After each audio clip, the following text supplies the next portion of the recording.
पंजाब में 2027 के विधानसभा चुनावों को लेकर बिगुल बज चुका है। हर कोई राजनीतिक पार्टियां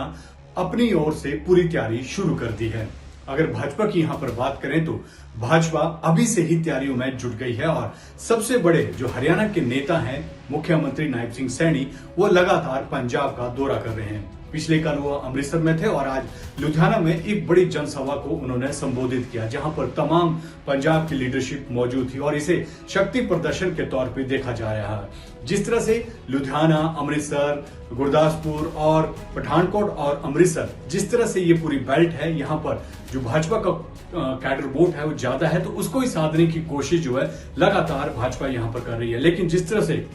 हरियाणा के मुख्यमंत्री लगातार पंजाब का दौरा कर रहे हैं, उससे कहीं ना कहीं जो पंजाब की विरोधी पार्टियां हैं वो लगातार तंज कस रही है और खासकर हरियाणा की विरोधी पार्टियां भी तंज कस रही हैं कि आजकल हरियाणा के मुख्यमंत्री पंजाब में होते हैं, डेपुटेशन पे गए हैं, अपने राज्य का ख्याल नहीं रख रहे। लेकिन जिस तरह से उनका साफ तौर पर कहना है कि भाजपा अपनी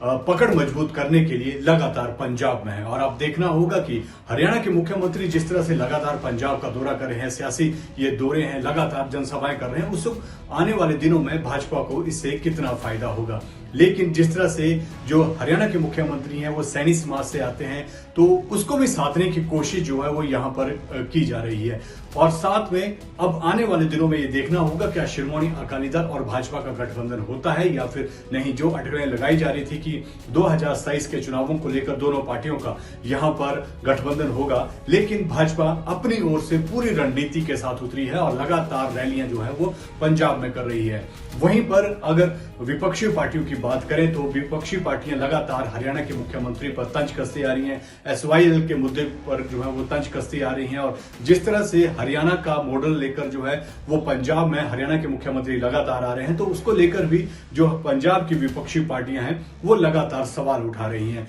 लेकिन हरियाणा के मुख्यमंत्री साफ तौर पर कह रहे हैं कि डबल इंजन की सरकार है और केंद्र लगातार जो है केंद्र की कई योजनाएं जो है हमने हरियाणा में उनको सुचारू रूप से उतारा है। और सबसे बड़ी बात है कि जिस तरह से लाडो लक्ष्मी योजना को शुरुआत चुनावी दिनों में कहा गया था हरियाणा की तरफ से कि हम बीजेपी की तरफ से कि हम लाडो लक्ष्मी योजना के तहत जो है वो पैसे देंगे और उस स्कीम को जो भी हरियाणा में लागू कर दिया गया है उसका बखान भी हरियाणा के मुख्यमंत्री पंजाब में आकर कर रहे हैं। हालांकि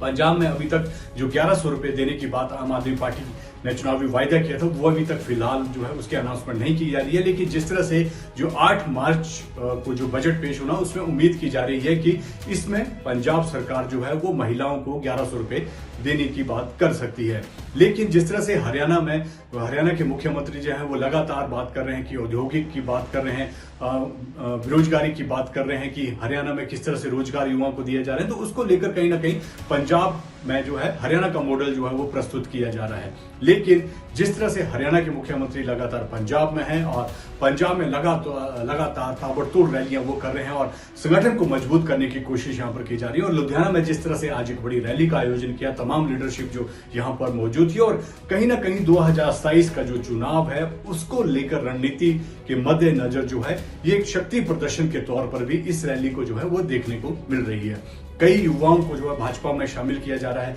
नायब सिंह सैनी कई युवाओं को जो है वो पार्टी में शामिल कर चुके हैं। तो 2027 का चुनाव किस तरह का होगा, इसको लेकर भाजपा की रणनीति जो है अभी से शुरू हो गई है। लगातार रैलियां की जा रही हैं, बड़े तमाम नेता जो हैं वो पंजाब में पहुंच रहे हैं और रैलियां कर रहे हैं। तो अब देखना होगा कि 2027 के जो चुनाव होते हैं विधानसभा के, तो भाजपा को कितना फायदा होता है।